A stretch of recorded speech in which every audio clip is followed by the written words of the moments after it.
عرض کیا تھا کہ تمام انبیاء کے معجزات برحق ہیں، معجزات انبیاء کا انکار بھی کفر ہے اور کرامات اولیاء کا انکار بھی کفر ہے، لیکن تمام انبیاء سے سب سے زیادہ کثرت کے اعتبار سے بھی، کیفیت کے اعتبار سے بھی، کمیت کے اعتبار سے بھی میرے آقا کے معجزات سب سے زیادہ ہیں۔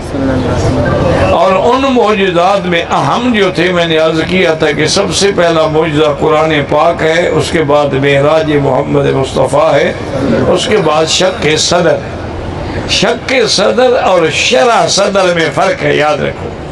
شرح صدر ہوتا ہے کہ سینہ کھل جائے، بات سمجھ آ جائے، جیسے کہ موسیٰ علیہ السلام نے دعا مانگی تھی، رب اشرح لی صدری، اللہ میرے سینے کو کھول دے، ویسر لی امری، میرے معاملے کو آسان فرما دے۔ لیکن ایک ہے شق صدر۔ شق صدر کا معنی یعنی باقاعدہ سینہ کھولنا، سینے کو شق کرنا۔ تو یہ کم از کم روایات کے اعتبار سے 5 دفعہ ہوا ہے حضور صلی اللہ علیہ وسلم کا شق صدر، اور ہر دفعہ میں حکمتیں ہیں۔ ہم جو واقعہ بیان کر رہے ہیں اس کا تعلق معراج سے پہلے ہے۔ حضور صلی اللہ علیہ وسلم فرماتے ہیں کہ میں سو رہا تھا کہ حضرت جبرائیل اور حضرت میکائیل تشریف لائے اور مجھے اٹھا کے وہ زمزم کے کنویں کے قریب لے گئے، پھر مجھے لٹا دیا۔ اس کے بعد انہوں نے اوپر سے لے کر نیچے تک میرا سینہ مبارک جو ہے کھولا، اور میرے دل مبارک کو بھی باہر نکال کے زمزم کے پانی سے دھویا، اور ایک بڑا تس تھا سونے کا جو لائے تھے، اس میں ایمان و حکمت بھری ہوئی تھی، وہ میرے اندر بھر دی، اور پھر میرے دل کو اپنے مقام پہ رکھ کے پھر اسی طرح سلائی کی، حتیٰ کہ وہ سلائی کے نشانات بھی حضور کے سینے مبارک میں موجود تھے۔ یہ اللہ تعالیٰ ان کو معراج کے لیے تیار فرما رہے تھے کہ وہ چونکہ ملکوت السماوات والارض کی سیر فرمائیں گے، اور کئی قرات سے آپ کا گزر ہوگا، کئی مقامات علیہ پہ آپ نے جانا ہوگا، تو اس کے لیے ایسی استعداد پیدا ہو جائے کہ حضور صلی اللہ علیہ وسلم کو کوئی تکلیف محسوس نہ ہو اور کسی قسم کا معراج میں شبہ محسوس نہ ہو۔ تو حضور کے یہ عظیم معجزات۔ اس کے علاوہ کچھ معجزات، جیسے میں نے عرض کیا تھا نا کہ حضور کے معجزات کی تو کوئی انتہا نہیں ہے۔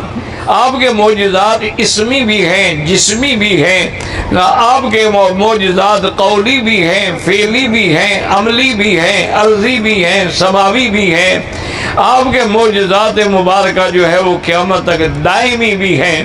اسی طرح ایک دفعہ حضور ایک صحابی انصاری کے باغ میں تشریف لے گئے، صحابہ کہتے ہیں کہ ہم بھی ساتھ تھے، تو ایک اونٹ دوڑتا ہوا آیا اور حضور کے قدموں میں سر رکھ کے رونے لگ گیا۔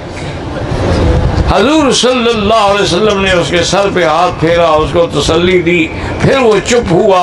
حضور نے مالک کو بلایا کہ اس کے اونٹ کے مالک کو بلاؤ۔ جب وہ آ گیا تو انہوں نے فرمایا اشتکا، تمہارے اونٹ نے مجھے شکایت کی ہے کہ تم اس سے کام زیادہ لیتے ہو لیکن کھانے کے لیے نہیں دیتے ہو، خبردار آئندہ اگر تم نے اس کے ساتھ زیادتی کی۔ اس نے کہا حضور انشاءاللہ میں اس کے بعد کبھی زیادتی نہیں کروں گا۔ تو اب دیکھیں اونٹ ایک جانور ہے، لیکن جانور کو بھی یہ پتا ہے کہ یہ حضور محمد مصطفیٰ ہے، جانور کو بھی یہ پتا ہے کہ حضور میری بات کو سنیں گے، سمجھیں گے اور میری مدد فرمائیں گے۔ تو یہ معجزات کا تعلق جو ہے وہ حیوانات سے تھا۔ اسی طرح ایک دن حضور صلی اللہ علیہ وسلم سفر میں ہیں، آپ کا لشکر ہے اور پانی کی کمی ہو گئی۔ آپ نے صحابہ میں سے کچھ لوگوں کو بھیجا کہ جا کے پانی تلاش کرو۔ ان تلاش کرنے والوں میں حضرت علی ہے رضی اللہ عنہ۔ آئے دیکھا کہ ایک عورت ہے، وہ 2 بڑے بڑے مشکیزیں اس نے اونٹ میں پانی کے لدے ہوئے ہیں اور اس کے اوپر وہ خود بھی بیٹھی ہے، اور آپ نے روکا اس کو اور پوچھا مجان یہ بتائیں کہ یہاں سے پانی کتنا دور ہے؟ انہوں نے کہا بیٹا 1 دن اور 1 رات کا سفر دور ہے۔ تو آپ نے فرمایا پھر تمہیں چلنا ہوگا ہمارے نبی کے پاس۔ انہوں نے کہا میں تو نبی نہیں مانتی۔ انہوں نے کہا نہ مانو، لیکن ہم تمہیں زبردستی بھی لے جائیں گے، ہم تو عزت سے کہہ رہے ہیں کہ تم عورت ہو، بزرگ ہو، بوڑھی ہو۔ انہوں نے کہا ٹھیک ہے، مجبور ہو گئے۔ حضور کے پاس جب آئے حضور نے فرمایا اماں جان میرے صحابہ کو پانی کی ضرورت ہے، کیا ہم تمہارے مشکینوں سے کچھ پانی لے لیں؟ اب کیا کہہ سکتی تھی، دیکھا اتنی فوج ہے تو اب تو بادشاہ ہیں۔ تو حضور نے ایک برتن میں پانی لیا، پڑا اور دم کر کے پھر مشکیلے میں ڈالا، دوسرے سے پڑا پھر مشکیلے میں ڈالا، مشکیلے کو باندھ دیا اور فرمایا آپ اس کی ٹوٹی کھولو اور پانی بھرنا شروع کر دو۔ صحابہ کہتے ہیں کہ 1500 لشکر کے آدمیوں نے جتنے برتن تھے سب بھر گئے، سب کو پانی پلایا، جانوروں کو بھی پانی پلایا، لیکن جب ہماری مشکیلے پہ نظر پڑی تو دیکھا اس میں سے کچھ کم ہی نہیں ہوا، تو اسی طرح بھرے ہوئے ہیں۔ حضور نے فرمایا ایسا کرو بھی جس کے پاس کپڑا ہے، روٹی ہے، دانا ہے، کچھ ہے وہ لے آؤ۔ وہ جمع کیا ہے، گٹھڑی بنا کے حضور نے فرمایا اماں جان یہ اپنے بچوں کو میری طرف سے ہدیہ دینا، دیکھو یہ پانی ہم نے تم سے نہیں لیا، پانی ہم نے اللہ سے لیا ہے، یہ تو صرف اسباب کی حد تک تھا۔ وہ حیران ہو گئی، گھر آئی، سارے قبیلے کو واقعہ سنایا، اور اس کے بعد اس عورت کی شان یہ بنی کہ سارے قبیلے کو لے کے آئی اور حضور کے ہاتھ میں مسلمان ہو گئے، سارا قبیلہ بھی مسلمان ہو گیا۔ تو حضور صلی اللہ علیہ وسلم کے معجزات مبارک کا یہ اثر ہوا کہ وہ فوراً اسلام لے آئے۔ اسی طرح حضرت قتادہ رضی اللہ عنہ جنگ احد میں ایسا تیر لگا، اللہ معاف کرے دشمن کا، کہ آپ کی آنکھ کا ڈھیلا جو تھا نکل کے لٹک گیا۔ اب حضرت قتادہ کو تکلیف ہے، انہوں نے ساتھیوں سے کہا کہ اللہ کے بندے تلوار سے کاٹ دو، مجھ سے برداشت نہیں ہوتا۔ انہوں نے کہا کہ ایسا کرو پہلے ہم جاتے ہیں حضور کی خدمت میں، اگر حضور نے حکم دیا کاٹ دو تو کاٹ دیں گے۔ تو حضرت قتادہ کہتے میں بڑی مشکل سے ہاتھ پہ اس کو ایسے روکے ہوا تھا، تکلیف برداشت نہیں ہو رہی تھی، حضور کی خدمت میں آیا، حضور نے وہ ڈھیلا اپنے ہاتھ پہ رکھا، پھر اپنی میری آنکھوں میں اپنی جگہ پہ رکھا، پھر ہاتھ پھیرا اور اس کے بعد دعا کی اللہم اشفی ہو و جمل ہو، میرے قتادہ کو شفا بھی دے اور اس کے جمال میں بھی اضافہ فرما۔ اس نے جنگ احد میں تیرے نبی کے چہرے کی حفاظت کی ہے، تو بھی اس کے چہرے کی حفاظت فرما۔ حضرت قتادہ فرماتے بس حضور کے ہاتھ اٹھانے کی دیر تھی کہ ان لیس بی وجع، مجھے معلوم ہوا کہ مجھے تو کوئی درد ہی نہیں تھا، کوئی تکلیف بھی نہیں تھی، اور اس کے ہاتھ لگنے کے بعد میری آنکھیں اتنی خوبصورت ہو گئیں جس کا کوئی اندازہ بھی نہیں کر سکتا۔ تو رضی اللہ تعالی عنہ یہ بھی حضور کا ایک عظیم معجزہ تھا۔ ایک دن حضرت جابر رضی اللہ عنہ حضور کی خدمت میں آئے، انہوں نے کہا کہ یا رسول اللہ صلی اللہ علیہ وسلم میرے اوپر میرے والد کا یہودیوں سے قرضہ ہے اور بہت زیادہ قرضہ ہے، اب میں ادا کرنے سے قاصر ہوں اور وہ مجھے تنگ کر رہے ہیں۔ فصل جو اترا ہے کھجوروں کا وہ تو اتنا بھی نہیں ہے کہ میں قرضے میں دے سکوں، بلکہ میں تو کئی سال بھی دیتا رہوں تو ادا نہیں ہوگا۔ آپ مہربانی کریں میرے ساتھ چلیں اور میری سفارش کریں یہودیوں سے کہ وہ مجھے مہلت دیں، میں کیسے ادا کروں ایک سال میں۔ حضور نے فرمایا جابر ایسا کرو تم اپنی کھجوریں اتری ہوئی ہیں ان کو اکٹھا کرو، میں آ رہا ہوں تمہارے باغ میں۔ وہ چلے گئے، انہوں نے ڈھیری بنائی، چھوٹی سی ڈھیری، حضور تشریف لے آئے، اس ڈھیری کو ہاتھ لگایا، کچھ پڑھتے رہے، کچھ دعائیں فرماتے رہے۔ اس کے بعد حضور نے فرمایا جابر اپنے سارے قرض خواہوں کو بلاؤ کہ آئیں اپنے قرضے کی کھجوریں لیں۔ جابر کہتے ہیں میں حیران کھڑا ہوں گی، یہ تو ایک قرض دار کی بھی کھجوریں پوری نہیں ہوں گی۔ حضور میں نے تمہیں حکم دیا ہے کہ بلاؤ۔ اب قرضدار آتے گئے اور اپنی کھجوریں بوریاں بھر بھر کے لیتے گئے۔ حضرت جابر فرماتے سارا قرض ادا ہو گیا اور میری کھجوریں ویسے بچی ہوئی۔ صلی اللہ علیہ وعلی آلہ وصحبہ وسلم۔ اسی طرح صحیح حدیث میں ہے کہ حضرت ابی ہریرہ رضی اللہ تعالی عنہ نے بھی آ کے عرض کیا کہ یا رسول اللہ صلی اللہ علیہ وسلم ہم پر بڑا فقر کا دور گزرتا ہے، یہ تھوڑی سی کھجوریں ہیں میری زنبیل میں، میرے تھیلے میں، ان کے لیے دعا فرما دیں۔ حضرت نے فرمایا نکالو کھجوریں نکالی، آپ نے اپنے ہاتھ میں نہیں، اب پڑا دم کیا، پھر اس کے تھیلے میں اپنے ہاتھ سے ڈال۔ فرمایا کہ دیکھو ابو ہریرہ ایک یک دم ان کو باہر نہ نکالنا، بس اندر ہاتھ ڈال کے نکالتے رہنا اور کھاتے رہنا۔ تو حضرت ابی ہریرہ فرماتے ہیں کہ حضور کے ہاتھوں کی برکت دیکھیں، حضور کا زمانہ گزر گیا، ابو بکر کا زمانہ گزر گیا، عمر کا خلافت کا زمانہ گزر گیا، میں وہ کھجوریں کھاتا رہا، تقسیم کرتا رہا، میرا اندازہ یہ ہے کہ تقریباً میں نے 200 من کھجوریں تقسیم کی، لیکن وہ ختم ہونے میں نہیں آئی۔ جب حضرت عثمان کے قتل کا مسئلہ آیا اور اختلاف بڑا، مدینہ پاک میں اضطراب بڑا، اس اضطراب میں پتہ نہیں کہ وہ میری تھیلی کیسے کٹ گئی، وہ میری جراب جو تھی وہ کٹ گئی، اس کے بعد پھر وہ ملی ہی نہیں، پھر کھجوریں کہاں سے ملتی۔ حضور صلی اللہ علیہ وسلم نے اپنے ہاتھ مبارک لگانے سے اندازہ کریں کہ اتنی کھجوریں 1 کلو 2 کلو 4 کلو ہوں گی، لیکن 200 من خیرات کر دی پھر بھی ختم نہیں ہوتی۔ تو یہ معجزہ تھا حضرت محمد مصطفیٰ صلی اللہ علیہ وعلا آلہ وصحبہ وسلم۔ اسی طرح صحیح روایات میں ہے، حضرت ابی ہریرہ آئے، انہوں نے کہا کہ یا رسول اللہ میری ماں کافرہ ہے اور آپ کی شان میں گستاخی کرتی ہے، اور ایک طرف میرا مدنی نبی ہے اور ایک طرف ماں ہے، میں کیا کروں، کہاں جاؤں؟ میرے آقا دعا فرمائے یا تو اللہ میری ماں کو ہدایت دے یا موت دے دے، میں نہیں برداشت کر سکتا کہ آپ کے شان میں وہ باتیں کریں۔ حضور نے دعا کی اللہم اہد ام ابا ہریرہ،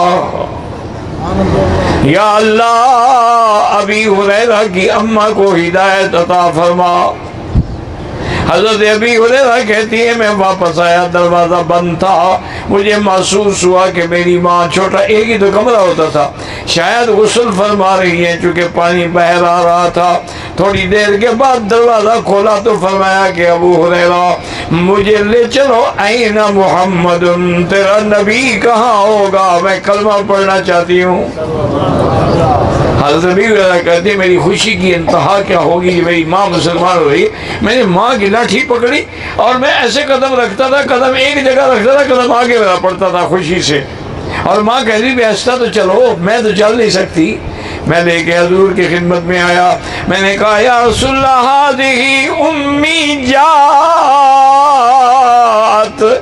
آپ کی دعا منظور ہو گئی، میری اماں آئی ہے اسلام کے لیے، رحمتیں دو جہاں کا جواب سنے۔ فرمایا ابو ہریرہ تم نے کیا تکلیف کی، بوڑھی ماں کو لے کے آ گئے ہو، مجھے کہہ دیتے میں تیرے گھر میں جا کے تیری اماں کو کلمہ پڑھا دیتا۔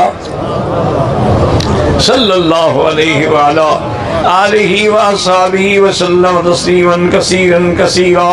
ایک دفعہ حضرت جابر فرماتے ہیں کہ میں لوٹا لے کے پانی کا حضور کے ساتھ تھا، قضائے حاجت کے لیے آپ باہر تشریف لے گئے، بہت دور تشریف لے جاتے تھے، لیکن جہاں بھی گئے کوئی آڑ نہیں تھی، کوئی ایسی جگہ نہیں تھی کہ جہاں حضور بیٹھ کے چھپ کے بیٹھ سکیں۔ حضور پاک نے فرمایا جابر یہ سامنے درخت کھڑے ہیں، ان کو جا کے کہہ دو کہ محمد مدنی بلا رہے ہیں۔ کہتے ہیں کہ دونوں درخت جات الیہ بلا ساکن علی قدم علی قدمی، وہ دونوں درخت آ گئے، حضور نے دونوں کی ٹہنی پکڑی، فرمایا مل جاؤ آپس میں۔ وہ درخت ایسے مل گئے کہ گویا آپ کے لیے پردہ ہو گیا، آپ فارغ ہوئے قضائے حاجت سے۔ فرمایا جہاں سے آئے تھے وہاں چلے جاؤ، وہ دونوں درخت واپس چلے گئے۔ تو حضور پاک کا معجزہ جیسے جانوروں پہ اثر کرتا تھا، درختوں پر بھی آپ کا اثر کرتا تھا معجزہ۔ اسی طرح میرے مدنی سرکار دو عالم صلی اللہ علیہ وآلہ آلہ وصحبہ وسلم، آپ بیٹھے ہیں اور دعا کریں کہ اللہم اعز الاسلام بعمرین، یا اللہ یہ 2 عمر جو ہے نا ان میں ایک کو مسلمان کر دے، یا عمر ابن ہشام ابو جہل کو، یا عمر ابن الخطاب حضرت خطاب کے بیٹے عمر کو مسلمان کر دیں۔ دعا کر رہے ہیں اور حضرت عمر ہتھیار لے کے آپ کے قتل کے لیے نکلے ہیں۔ راستے میں ایک بندہ ملا کہتا ہے الا این یا عمر، کہاں غصے میں جا رہے ہو؟ کہتا ہے آج میں نے فیصلہ کر لیا ہے کہ اللہ کے نبی کو شہید کر دوں گا، یا مکے میں وہ رہیں گے یا میں رہوں گا۔ اس نے کہا نبی کو تو بعد میں شہید کرنا، پہلے گھر تو جاؤ، تمہاری تو بہن کلمہ پڑھ چکی ہے۔ آئے بڑا لمبا قصہ ہے، بہن کو مارا، نے کہا عمر جو مرضی ہے کر لو، ہم کلمہ نہیں چھوڑ سکتے۔ انہوں نے کہا اچھا مجھے سناؤ کیا پڑھ رہی تھی؟ سید آپ کی بہن کا نام بی بی فاطمہ بنت الخطاب تھا، آپ نے سورۃ طٰہٰ کی تلاوت شروع کی، طٰہٰ ما انزلنا علیک القرآن لتشقی الا تذکرۃ لمن یخشی تنزیلا ممن خلق الارض والسماوات العلی۔ حضرت بی بی قرآن پڑھ رہی ہے، عمر رو رہے ہیں، حضرت بھائی کو اس کے بعد کہتے ہیں ما احسن الکلام، کتنا اچھا کلام ہے، دلنی علی رسول اللہ، کہنے لگے بہن مجھے بتاؤ کہ حضور اس وقت کہاں ہوں گے؟ بی بی نے کہا ہو سکتا ہے کہ دار ارقم میں ہوں۔ حضرت عمر وہاں آئے، دروازہ کھٹکھٹایا، صحابی نے عرض کیا حضور عمر دروازے پہ ہے لیکن مسلح ہے، ہتھیار باندھے ہوئے ہے، تلوار ہاتھ میں پکڑی ہوئی ہے۔ حضرت حمزہ کو غصہ آ گیا، فرمایا کھول دو دروازہ، کوئی مکے میں عمر کو مارنے چلا ہے اور کوئی بہادر نہیں ہے یہاں، اگر نیک نیتی سے آیا ہے تو عمر ہمارا بھائی ہے، ورنہ میں عمر کی تلوار سے اس کی گردن کاٹوں گا، میرے نبی پر حملہ کرنا چاہتا ہے۔ حضرت عمر آئے، حضور کے چہرے پہ نظر پڑی، آنکھیں جھک گئیں، قریب آ کے کہنے لگے ابسطی یدک یا رسول اللہ، حضور ہاتھ دراز کریں مجھے کلمہ پڑھائیں۔ ایک صحابی نے کہا مبارک ہو عمر، تیرے لیے رات ہی اللہ کے نبی دعا کر رہے تھے، اللہ نے دعا قبول کر لی۔ فنزل جبرائیل اترے، انہوں نے کہا یا نبی یا محمد، آپ کے عمر کے اسلام پہ فرشتے بھی آسمانوں میں خوشیاں منا رہے ہیں۔ حضرت عمر اسلام، آپ کی دعا فوراً منظور ہو۔ اسی طرح یاد رکھیں کہ کعبۃ اللہ کا یہ جو حتیم ہے، اس میں دو آدمی عمیر ابن وہب اور صفوان، یہ دونوں کافر تھے، دونوں بیٹھے ہیں اور کوئی تیسرا بندہ نہیں ہے۔ صفوان نے کہا کہ عمیر دیکھو میرے ساتھ تم جتنا انعام لینا چاہو طے کر لو، لیکن حضور کو شہید کرنا ہے۔ عمیر نے کہا ٹھیک ہے مجھے اتنے پیسے دے دو، انہوں نے کہا آدھے میں ابھی دے دیتا ہوں اور آدھے جو ہیں جب قتل کر کے آؤ گے تو دوں گا۔ انہوں نے کہا ٹھیک۔ عمیر ابن وہب کہتی ہیں کہ میں نے تلوار کو باقاعدہ زہر میں بجھایا، خنجر کو بھی زہر میں بجھایا اور تیار ہو کر مدینے اس بہانے سے پہنچا کہ جی میرا بھائی یہاں قید ہے، اس کے چھڑانے کے لیے آیا ہوں۔ اس کے اٹھنے بیٹھنے سے اور حضور کا پیچھا کرنے سے حضرت عمر کو شک ہو گیا۔ حضرت عمر نے کہا کہ سیدھی بات بتاؤ کیوں آئے ہو تم؟ انہوں نے کہا میں اپنے بھائی کو چھڑانے کے لیے، انہیں پکڑ کے لے آیا حضور کے۔ انہوں نے کہا حضور مجھے اس کے چلنے سے، اس کے آپ کے پیچھے بار بار تعاقب کرنے سے شک ہوا ہے کہ اس کی نیت ٹھیک نہیں ہے۔ حضور نے فرمایا ہاں بات کرو، کیا بات ہے کیوں آئے ہو؟ کہا جی میں تو بھائی کے ساتھ ہے۔ آپ نے فرمایا اچھا بھائی کو تو بعد میں چھڑانا، تم نے حتیم میں بیٹھ کر صفوان سے جو معاہدہ کیا ہے اور آدھے پیسے لیے ہیں وہ کہاں رکھے ہیں تم نے؟ جب آپ نے کہا تو اس نے کہا اشہد ان لا الہ الا اللہ واشہد ان محمد رسول اللہ۔ انہوں نے کہا حضور مجھے یقین ہو گیا آپ اللہ کے نبی ہیں۔ وہاں تو کوئی تیسرا آدمی تھا ہی نہیں، وہ تو ہم دو کے درمیان میں راز تھا۔ تو یہ بات معلوم ہوتا ہے کہ اللہ نے آپ کو خبر پہنچا دی ہے، تو وہ بھی مسلمان ہو گئے اور صحیح معنوں میں مسلمان ہو گئے، یہ نہیں کہ ایسے ظاہری مسلمان ہوئے۔ اسی طرح حضرت علی فرماتے ہیں کہ فتح مکہ کے موقع پر جب حضور کعبے میں داخل ہوئے تو کعبے کو تو انہوں نے بھرا ہوا تھا بتوں سے، حضور کے ہاتھ میں چھڑی تھی، فرماتے ہیں کہ چھڑی سے اشارہ کرتے اور یہ آیت پڑھ رہے تھے جاء الحق وزهق الباطل ان الباطل کان زہوقا، حق آ گیا باطل مٹ گیا۔ اور باطل تو ہوتا ہی مٹنے والا ہے۔ حضرت فرماتے ہیں خدا کی قسم ابھی حضور اشارہ کرتے وہ چھڑی بت کو نہیں لگتی کہ بت منہ کے بل کے بجاتے۔ پتھر کے بت ہیں اتنے بڑے، ان کو دو دو بندے گرائے نہ گرے، لیکن حضور کے اشارہ کرنے سے سب بت گرتے گئے، بتوں کو نکالا گیا۔ اللہ کے گھر کو اللہ کے نبی نے اللہ کے حکم پہ پاک کر دیا۔ اسی طرح ایک بڑا واقعہ ہے اور صحیح روایات میں ہے کہ کسرا جو تھا ایران کا بادشاہ، اس کو حضور پاک سے دشمنی تھی اور اسی بدبخت نے حضور کا خط مبارک بھی پھاڑ دیا تھا۔ آپ نے جب دعوت اسلام بھیجی تو اس نے غصے میں آ کے خط کو ٹکڑے ٹکڑے کر دیا۔ حضور بھی غصے میں فرمایا اللہم مزقہ، یا اللہ جیسے تیرے نبی کے خط کو ٹکڑے کیا تو اس کے ملک کو ٹکڑے ٹکڑے کر دے۔ اور فرمایا اللہ کسرا بعد الیوم، آج کے بعد کسرا کی دولت نہیں رہے گی۔ اور واقعی حضور کے دور میں، صحابہ کے دور میں کسرا ختم ہو گیا۔ کسرا نے حکم بھیجا، اس کا گورنر تھا یمن میں بازان، اس کو حکم بھیجا کہ اللہ کے نبی نے میرے بارے میں بڑی بد دعائیں کی ہیں، تم اپنا آدمی بھیجو ان کو گرفتار کر کے میرے دربار میں پیش کرو۔ بازان نے دو بڑے قوی ہیکل فوجی اپنے کمانڈوز بھیجے اور آرڈر لکھ کے دیا کہ جا کے اللہ کے نبی کو گرفتار کر کے یمن لائے، پھر میں یمن سے ان کو ایران بھیجوں گا۔ وہ فوجی آ گئے، انہوں نے حضور پاک کو آ کے حکم دکھایا۔ آپ نے فرمایا اچھا ٹھیک ہے، رات گزار لو، صبح بات کریں گے۔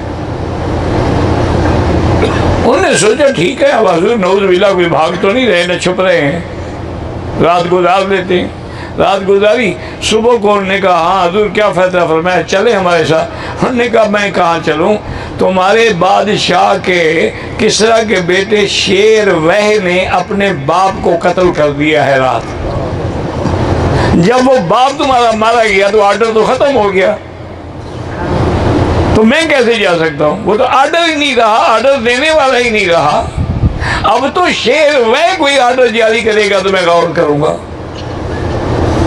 انہوں نے کہا حضرت یہ بات بازان کو بتا دیں؟ ہم تو ہاں بالکل بتا، تاریخ بھی لکھو۔ انہوں نے تاریخ لکھی، یمن آئے۔ بازان نے کہا بھی تم گرفتار کر کے کیوں نہیں آئے؟ انہوں نے کہا پہلے بات تو سنو۔ انہوں نے بات سنائی کہ اللہ کے نبی نے فرمایا ہے کہ شیر وہ اس کا بیٹا تھا کسرا کا، کہ اس نے اپنے باپ کو قتل کر دیا ہے۔ جب فلاں تاریخ فلاں رات باپ قتل ہو گیا تو آرڈر تو ختم ہو گیا۔ انہوں نے کہا اچھا ایسا کرو، جلدی نہیں کرتے، ہم کچھ انتظار کرتے۔ کیوں اس زمانے میں ٹیلی فون تو نہیں تھا کہ اٹھا کے پوچھ رہے ہیں، وہ تو ڈاک آتی تھی گھوڑوں پر، کئی ہفتے لگ جاتے تھے ابھی ایران سے یمن آنا۔ تو چند دنوں کے بعد وہاں سے شیر وح کا خط آیا گورنر کے نام کہ میں نے اپنے باپ کو اس کی بدعمالیوں کی بنا پہ فلاں تاریخ کو قتل کر دیا ہے، اب میں بادشاہ ہوں، اس کے سارے آرڈر جو ہیں وہ منسوخ ہیں، لیکن تم بدستور میرے گورنر رہو گے یمن کے، اور تم اس کے بعد کوئی آرڈر ہوا تو پھر میں تمہیں لکھوں گا، ابھی پہلے آرڈر سارے ختم ہیں۔ تو جب اس نے پڑھا تو اس نے کہا واللہ انہو نبی صادق، وہ اللہ کا سچا نبی ہے، اور میں کلمہ پڑھتا ہوں سارے گواہ ہو جائے۔ انہوں نے کلمہ پڑھ لیا اور مسلمان ہو گیا۔ حضور صلی اللہ علیہ وسلم نے جو خبر دی تھی این سچی خبر تھی۔ بازان سن کے آپ کی نبوت پر ایمان لے آیا اور تصدیق کر لی کہ واقعی اللہ کے نبی جو ہیں وہ سچے ہیں۔ تو حضور کے کوئی ایک معجزات تو ہے نہیں نا جی، آپ کے معجزات کی تو انتہا ہے کہ آپ نے جہاں ہاتھ لگا دیا، آپ نے جہاں لعاب لگا دیا، آپ نے جہاں دعا فرما دی، اللہ تبارک و تعالی نے اس چیز کو قیامت تک کے لیے نعمت اور رحمت بنا دیا۔ اللہ ہمیں سرکار دو جہاں کی محبت، آپ کی شفاعت قیامت میں